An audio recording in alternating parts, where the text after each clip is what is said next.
What's good, everyone? I've been wanting to make this video for like over a week, but I'm only just getting around to it, so I apologise for that.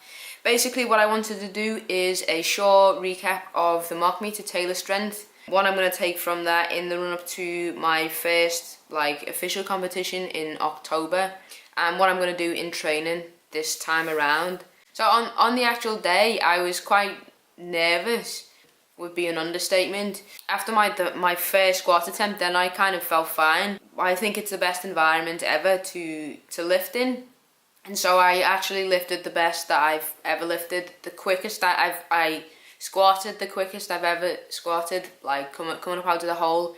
I deadlifted 120, the easiest that I've ever done it. That was my second attempt. The only problems that I had was with the bench press, which is what I always have a problem with, the bench press. So basically for the mock meet, I went conservative. For my first and second attempts, I did in all three lifts, I did weights that I can do comfortably. Particularly on squats, I opened really light, because I was nervous, super nervous. On the squat and the deadlift, I was then gonna go for PRs. 100 kilos on the squat has been my goal for 2016, and 140 is my goal on deadlift. So I hit my goal for 2016, and I pulled 130 on for a third attempt on my deadlift pretty easily.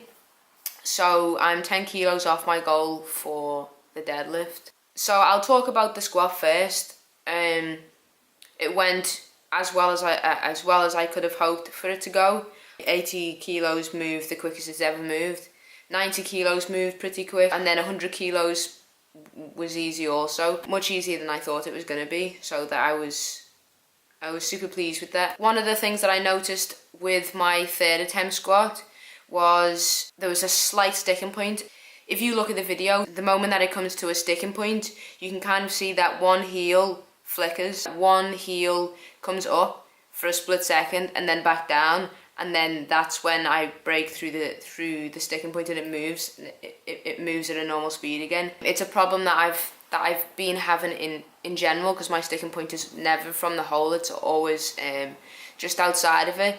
So one of the things that I want to do to try and remedy that, or to try and be more conscious of making sure that that I'm not tipping forward at all, is to add pause squats at the point where I usually stick, instead of pausing at the bottom. Other than that though, I couldn't be happier with my squat. The bench press is the lift that I have the most problem with. It's the one that I'm the most inconsistent with. 45 kilos, which was my second attempt, felt fine, and then 52.5 kilos is what I went with in the end.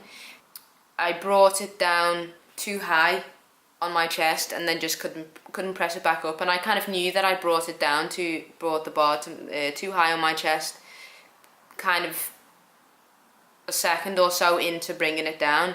I think the biggest problem that I have in the bench press is my kind of mind to muscle, I guess, connection is just non-existent. I have no sense of what I'm actually doing in the bench press, apart from bringing it down and then pressing it back up. So one of the things that I've added in, which I've actually found really useful, is doing the equivalent of tempo benching. So kind of like three seconds down and then 3 seconds up. What that's allowed me to do is be able to feel when something it's not as tight as it should be. If I'm not driving enough with my feet, I can feel it as it happens, and then I can make sure that I'm maintaining the tightness that I need to not be all wobbly and actually be able to bench properly. Another idea that someone gave to me on competition day: if you wear a black top or a dark top and then you chalk the bar, then you can kind of get a sense of where you're bringing the bar to on your chest each time, to see how consistent you're actually being with where you bring the bar. So that's always been one of my problems, and that's essentially is what made me miss my third attempt. So I'm definitely gonna be using that from now on. From next week is going to be the first week of prep. I'll try and share some more insight into how my training's going, and how my attempt to go to the 52 kilo weight class is going. So yeah, I hope you enjoy it, and it should be a lot of fun. Have a good day.